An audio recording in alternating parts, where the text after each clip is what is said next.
If you go back to history, only 13 economies since the Second World War have averaged 7% growth over 25 years, right? And they all had one thing in common: very strong global engagement. When there are different tariffs on different countries, exporters find ways to circumvent this, right? So a lot of exports from China to the US are going through Vietnam and Thailand, which are lower tariff areas. If you think of what's happening globally, global population is aging. You need young workers. India can provide those young workers. But immigration has become a really bad word in the US and in Europe. So those young workers can't physically go to these places, which means the work has to be done remotely. Balance sheets are very strong. Leverage is low. Cash levels are high. But for the first time in a long time, the last few years, demand has become an issue. For private investment to pick up, you need to have more demand visibility.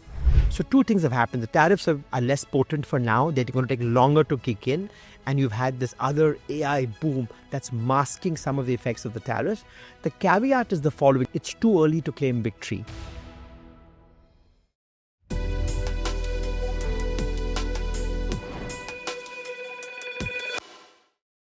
Hello and welcome to the Core Reports Weekend Edition. A current activity indicator produced by Goldman Sachs, a bank, has found that after slumping in spring, the global economy now is growing nearly as fast as before Mr. Trump got going. The JPMorgan Global Composite PMI, and JPMorgan is relevant to our conversation here, which is a high-frequency gauge of activity, also looks strong. In August, it hit a 14-month high, and a real-time measure from the Federal Reserve Bank of Atlanta in the US suggests that in the third quarter of 2025, America's GDP grew 3.9% at an annualized rate, a strong performance, though almost everyone expects the fourth quarter to be a little weaker. But the larger point is that all forecasts for economic growth are being upgraded as opposed to downgraded, which was the earlier anticipation. And for global, consensus is now 2.6% for 2025 as opposed to 2.2% in April. And some of this is applying to India. The latest forecasts for the last quarter are talking about 7.2 to 7.5% growth. So things are quite different from what we thought it would be, which is a good time to bring in my guest, Sajjid Chinoy, Managing Director and Chief India Economist at JPMorgan. He's also a member of the Economic Advisory Council to India's Prime Minister and serves on the Governing Council of CAFRAL, that's the Center for Advanced Financial Research and Learning set up by the Reserve Bank of India, and is also an advisor to the Army Group Insurance Fund.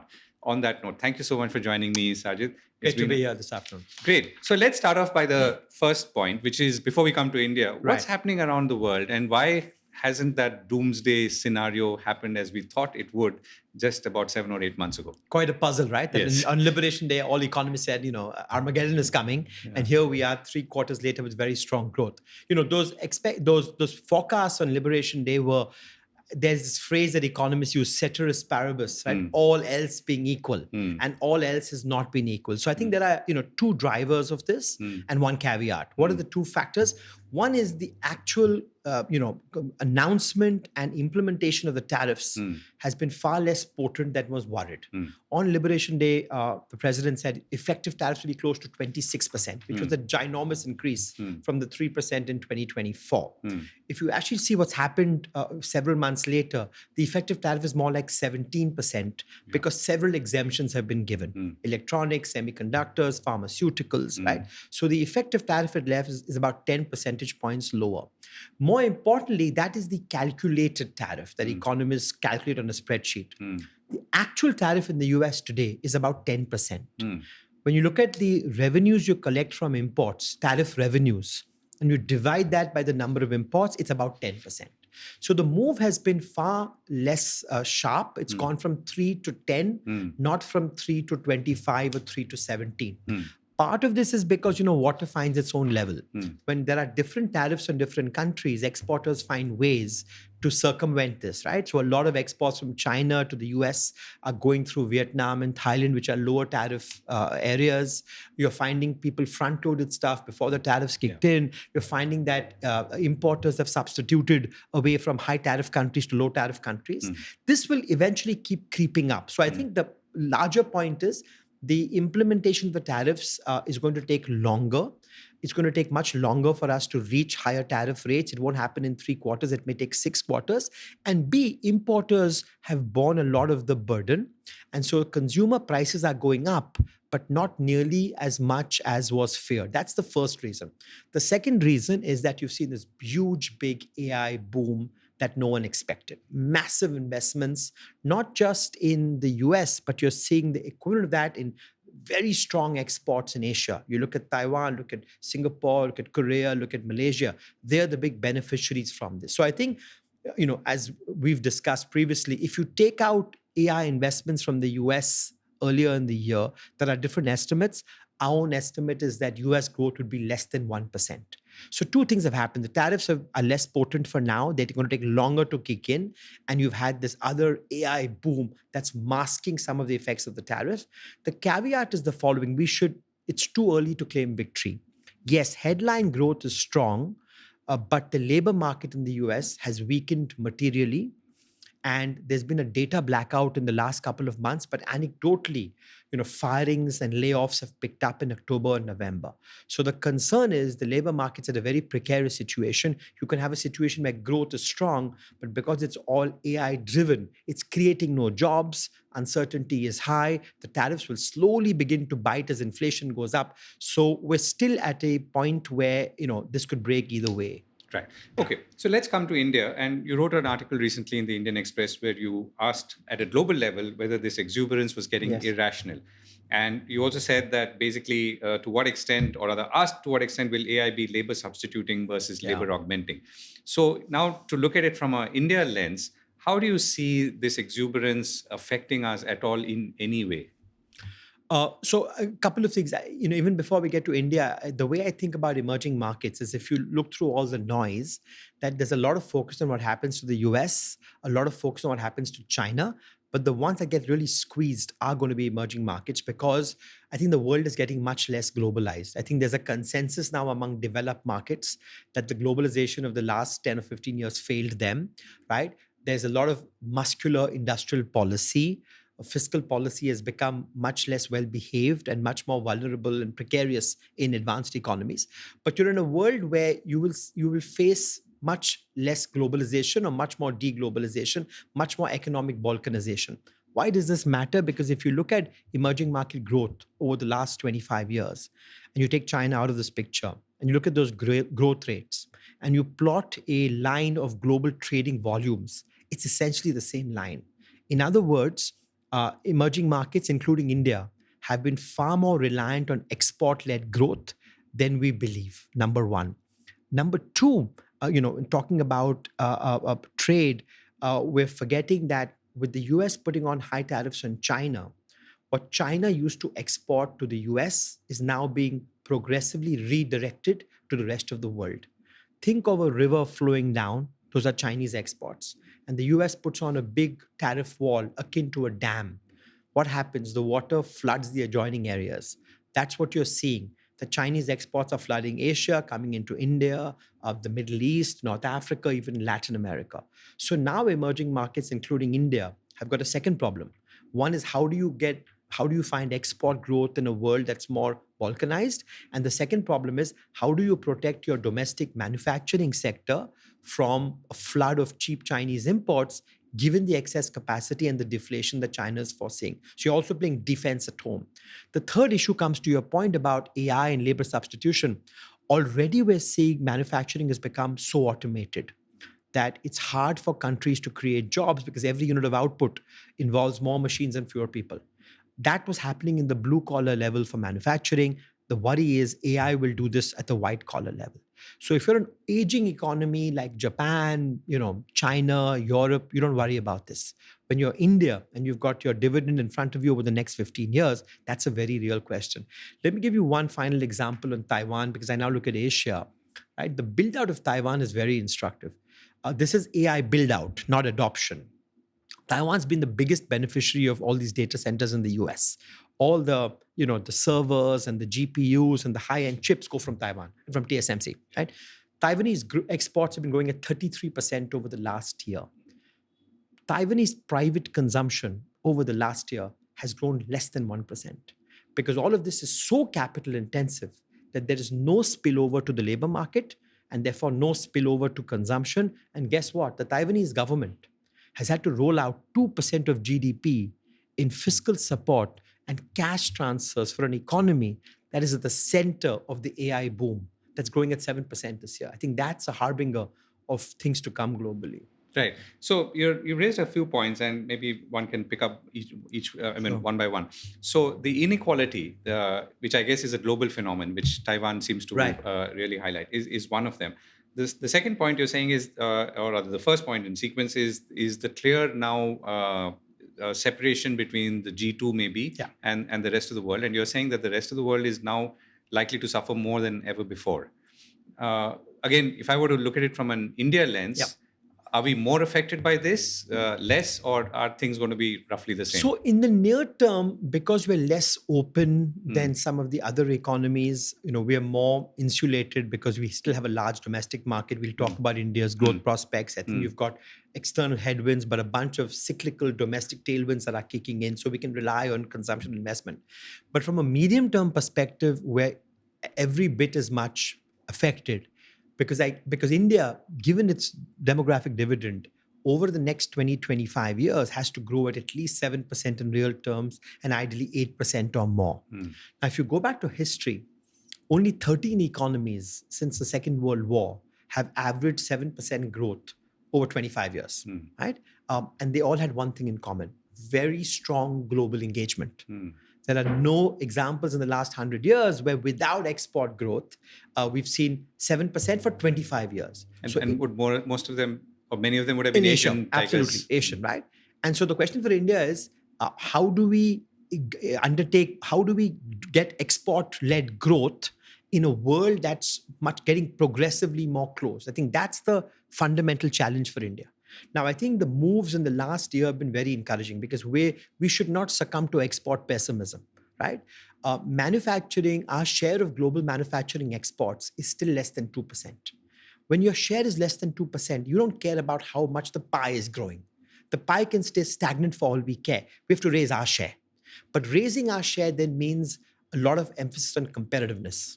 It means doing the deep reforms where to raise your market share, it's not like a rising tide lifts all boats. To raise your market share, you have to become more competitive. And productive. Right? And that requires deep reforms. We've shown on the services side that when you leverage your comparative advantage, how dramatic the increase can be, right? Indian service exports are now almost 4.5% of global service exports. They were less than 3% 5 years ago, growing very rapidly, creating a lot of white-collar jobs and helping a lot of urban consumption. These GCCs, it's not just the number of people they're employing, it's JPMorgan. Our workforce in India has doubled in the last 5 years. And every year you're seeing higher value-added services being added: legal, accounting, technology, cybersecurity, risk management, card structuring, right? So we've shown that this can be done on the services side. We need to replicate this on the manufacturing side. We're too large and complex that we need all engines to be firing to grow at 7.5% for the next 2 decades. So the service exports number is not something that's widely discussed. Right. And this must be maybe the first time I'm hearing it in this form. And if we are growing at the pace that we are, as you said just now, so we must be amongst the few countries who are then. Absolutely. So I think on services, our global market share has gone from 2 to 3 to now 4.5. And we just got the trade numbers out earlier this week. Again, surging service exports the last 2 months. If service exports grow at this rate and continue to grow at this rate, our share will keep rising. And I think this is actually a more structural story. Because if you think of what's happening globally, global population is aging. They need young workers. India can provide those young workers. But immigration has become a really bad word in the US and in Europe. So those young workers can't physically go to these places, which means the work has to be done remotely. And the benefit of technology has been that services that were non-tradable until a few years ago are becoming completely tradable. So you put these three things together. The world needs young people. These services become tradable. Immigration is a bad word. It bodes very well structurally. I think at some point, a few years from now, the constraint will be on making sure India has enough engineers and MBAs and white-collar workers to fill these jobs, because my sense is the potential is very strong. Right. If you were to look back now at 2025, we've talked a little bit about it from a trade point of view and what we thought will happen but did not happen, at least so far. How would you describe the year? Uh, I think a year, it was just, so much uncertainty. I think we're ending 2025 with even more questions than we began the year. Because early in the year, the uncertainty was deep but narrow and related to Trump tariffs. How broad, how deep is their taco? Will this go through? But as we end the year, there are, of course, cyclical questions about will the US economy go into recession? Will the labor market break? We haven't spoken about the legality of the US tariffs. The Supreme Court's hearing right now about whether whether tariffs under IPA are legal. But I think there are more fundamental questions about AI and can this boom be sustainable? This is, breathtaking investments. Are we setting ourselves up for big disappointment? I think part of this is because people believe this technology has, unlike previous, has exponential growth. So people like Nouriel Ribini will say the productivity gains from AI are exponential. In previous technological disruptions, things were concave. So it actually paid to be the second mover. Because at some point, the first mover would hit a concave patch, and the second mover could catch up with the first mover and learn from their mistakes. If something is truly convex and exponential, then the first mover can never be caught up with. And it's a winner take all. And everybody wants to be the winner take all of here. So there's a lot of capacity being built. And the question is going to be, will the use cases justify these level of investments? Can these investments be monetized? Right? So I think there are big doubts about whether a bubble is developing. Two other issues, right? We've gone exactly reverse of the Washington consensus, where advanced economies have now become highly fiscally irresponsible, right? And debt in the G7, debt is going from 120% this year of GDP to close to 140% over the next 5 years. So at what point does that come undone? Because if there are concerns in those debt markets, it spills over to emerging markets. And then, central bank independence from the US to Japan is now under question. So I think we're ending 25 with some cyclical issues about tariffs and growth, but more fundamental issues, not just about global trade, but about institutional integrity, debt dynamics, and whether at some point all of this will have to be inflated away. I mean, the whole debasement trade on gold is predicated on the notion that at some point, the only way to rein this debt in is central banks will be forced to inflate it, right? And therefore gold prices are rising. So I think 25 has been a very uncertain year, but I think if anything, the uncertainty at the end of the year is even broader and wider than it was at the start. So I'm going to come to 2026, therefore, right. and your prognosis. But when you talk about AI and the AI exuberance, my question is, sitting in India, why do we care? Because it seems to have passed us by mostly, isn't it? So we care when this begins to get diffused in the economy, because we spoke about service exports and how the number of white-collar jobs it's created and the potential that has. And the question is going to be that, if can AI replace some of these white-collar jobs? Will India's service exports, that's the question I get all the time, be hostage to what happens in AI? And that's a very real concern. So I think that's the issue here, that you're already seeing more automation on blue-collar jobs. So what you're saying is the actual impact of AI rather than not the build-out. So capital. I think, So right now, the issue is about investments, build-out, stock market euphoria. Thankfully, India is immune to that. The worry is when this actually gets implemented, right? Does it begin to replace? Does it become labor substituting versus labor augmenting? If it's labor substituting, what kind of white-collar jobs? And India's service sector, embodies that white-collar jobs. So will the service sector be under some pressure at that point in time? And, this is not a new phenomenon. Yeah. I mean, over the last 300 years, every time there's a technological, advancement, this question about labor arises. I think Claudia Golden, who won the Nobel Prize in Labor Economics, has written a great book to say it's a race between technology and education. And the typical thinking is the faster you can move up the education curve and the skill curve, right? The greater the chance that you will be a complement to technology rather than being a substitute. But there is a broader lesson for India over here that, this is going to be a race between capital and labor. Technological progress is inexorable, Capital productivity is rising every year. How do we give labor the best possible chance to compete with capital? And the answer is there's no magic wand. There's no panacea. It's the old stuff. How do you double down on giving people a really good education, skilling, right? So education, skilling, healthcare. How do you create an economy which, is forced to deal with creative destruction? I mean, things are moving so rapidly. What are sunrise industries today become sunset industries 2 years from now. And I think those economies which allow capital and labor to move from the sunset to the sunrise more easily will be, and more nimbly, will prosper in this environment, right? How do we ensure that labor laws, which are meant to protect labor, don't actually hurt labor? So you want to give labor the best possible chance through education, skilling, labor laws that work in labor's favor, not against it, the best possible chance. And then, of course, think about safety nets, because some people will inevitably get left behind. And we need to do enough to make sure that those safety nets are intelligent, but again, are nimble, because fiscal space is constrained. So I think there are a whole host of existential questions that India will have to confront, like other emerging markets, in the coming years.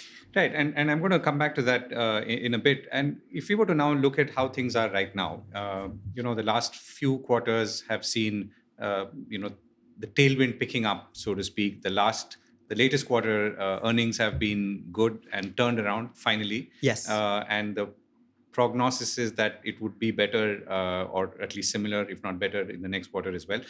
And inflation is low, interest rates are low, so everything is looking, or many of the things are looking good. How are things from your vantage point? So I think cyclically, India seems to be in a sweet spot at this point in time. Because two things are happening. You have both fundamental and technical factors that are reinforcing domestic demand. The headwinds from tariffs haven't materialized. Let me start with the first, which is, India now has the highest effective tariff rate imposed on it by the US. The effective tariff rate is 34% in India. Brazil is 33%, China is 32%, right? And the worry was that that's going to really affect the export sector. Yes, exports to the US in the last 3 months have come down, but the good news is Indian exporters have found other markets. From Asia to Africa, at least for now, we've been able to offset the impact. So the headwind hasn't been as potent as we thought. What are the tailwinds? I think there are 6 different factors that are cyclically helping India. This year, even before the GST cuts, inflation was going to be 2.4%. I think the lowest in 46 years. Very benign inflation, which helps growth because it boosts household purchasing power. We've had another strong monsoon. So the combination of low inflation and a strong monsoon has meant rural consumption after many years has finally begun to pick up smartly. Then you had the direct tax cuts in the February budget. We've had the GST cuts in September. You've had 125 basis points of effective easing by the RBI, which is now percolating through the system. And you've had regulatory easing by the RBI last month. So you put these 6 things together, and you should expect to get a cyclical pop. And we're seeing that. If you look at the auto data, for example, or look at credit growth, things have clearly picked up this quarter. There are some technical issues that are going to make growth look even stronger in the first few quarters. The base effects are very favorable. Fiscal spending and fiscal policy has been front-loaded this year. So it helps in the first 2 quarters. And you've got very, very low wholesale price index, which also is going to boost growth. We should talk about nominal GDP as well. So real GDP is going to look very strong in the first 2 or 3 quarters because you've got the perfect storm. These 6 cyclical tailwinds, 3 technical factors, and for now, the US tariffs haven't impacted. But, at some point, at least the technical factors will reverse. I think the challenge for India is we want private capex to pick up.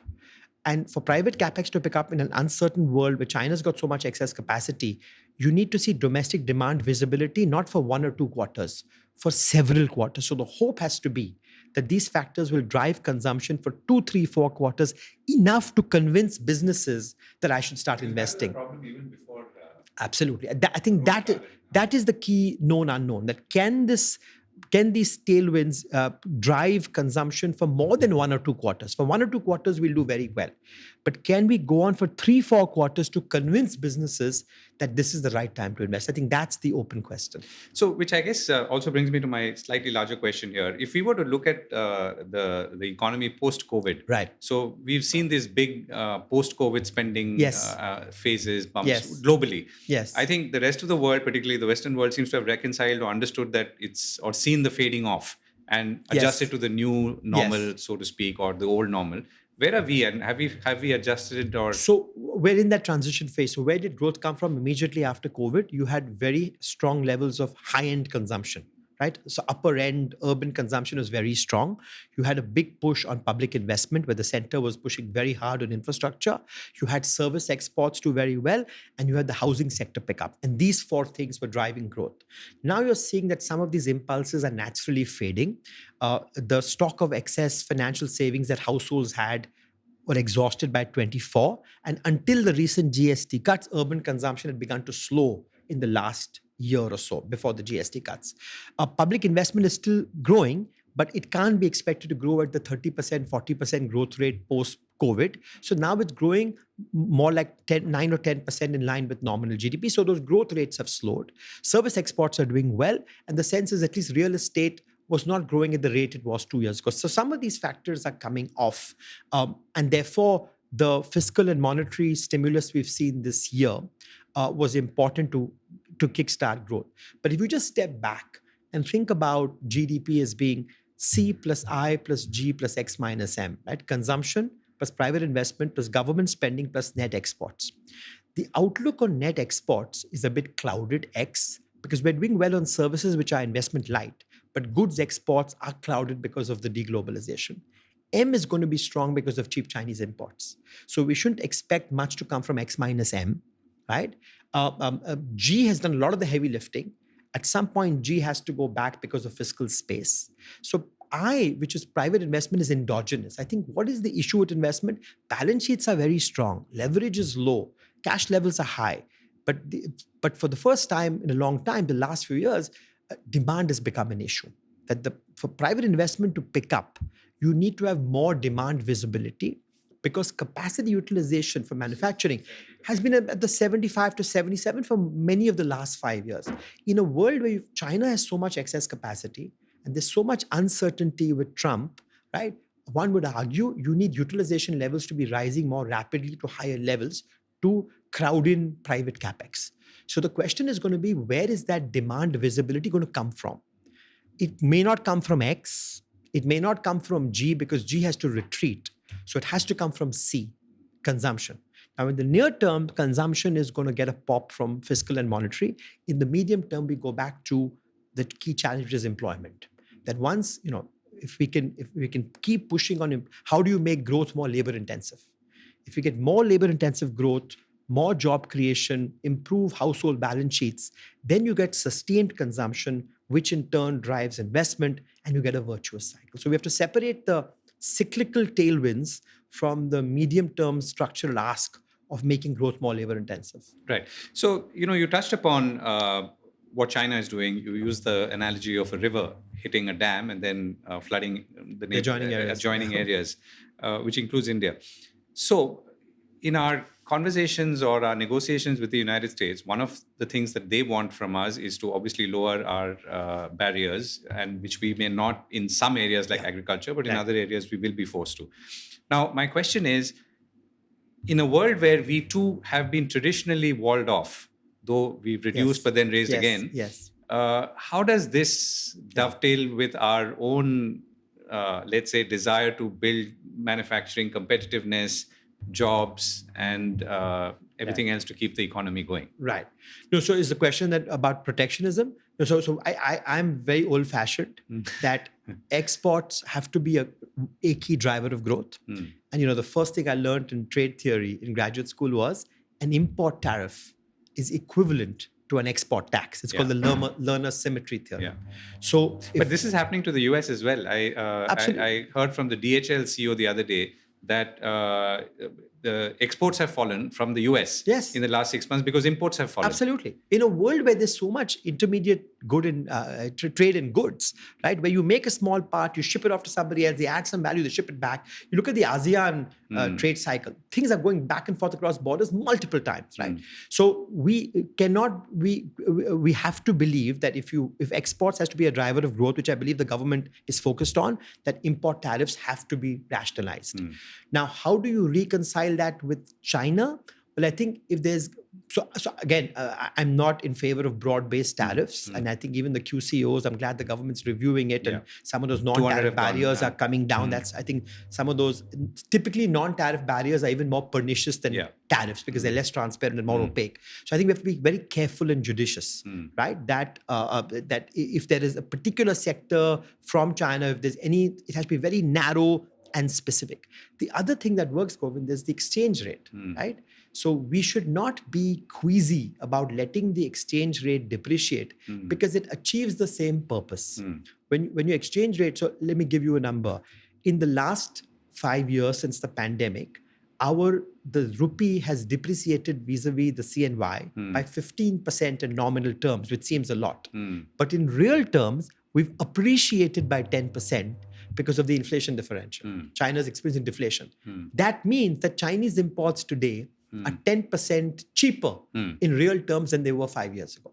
So one way to protect domestic industry is to have a weaker currency because that makes imports more expensive and gives domestic competitors an equal chance without biasing exports. Because the currency is weaker, it's neutral towards imports or exports. So we'll have to be very clear-headed that we can't be putting on big tariffs. I don't think that's the government's intention at all. That tariffs will have to keep coming down to make India an export destination. If we want to attract more multinational companies like Apple, which is the goal and which we are making progress on, apart from doing business in India, land, labor, power, they also need a free trading agreement so they can import the stuff, add value, and ship it out. Right. Okay. So let's come to 2026, and if we were to look at everything that we've just talked about, and now try and project onwards, what would you say as the 2 or 3 key things that we are facing and have to reckon with? I mean, both positive and India now, and some of it is to do with the world, as you pointed out, with in the context of AI and the impact of AI. But if you were to look at, now India sitting in India, in Mumbai, where we are right now, how would you look at the sort of our imperatives in 2026? Both, I mean, the maybe the pros as well as some of the challenges. Yeah. So I think the first thing I'd be looking for is how long these tailwinds will drive consumption for. And the hope is that they keep driving consumption for several quarters, and that will give you some impetus for private investors. I think that's the most important thing that we should be focusing on.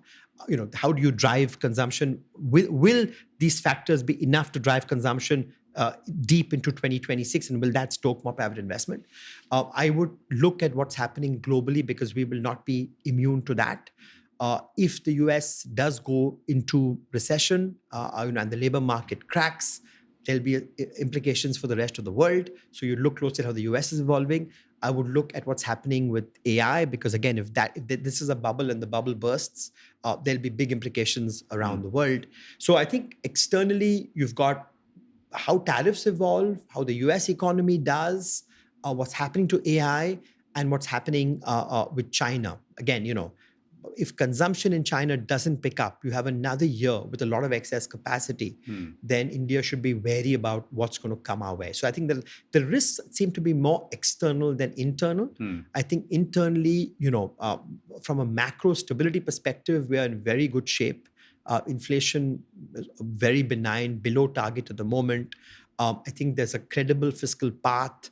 Yes, the current account deficit is widening this year, which has gone from 0.5% last year to 1.5% this year, still financeable, largely because of gold imports. So I don't think from a stability perspective there are concerns. It'll be nice to attract more capital flows. That we've seen FDI falling off, but in my mind, FDI is very complementary to private investment. So I think for me, perhaps the most important near-term policy objective is what do we need to do to stoke private investment at a time when public investment, which has done all the heavy lifting in the last 4 years, is forced to retreat for fiscal. I think that has to be the biggest near-term ask. In the medium term, it comes back to some of these existential questions. How do you make growth more labor-intensive? What do we need to do to give labor the best possible chance to compete with capital? How are we going to ensure that AI doesn't cannibalize white-collar jobs? And the other is, if you think about the big reforms, land, labor, power, it seems to be happening more at the state level.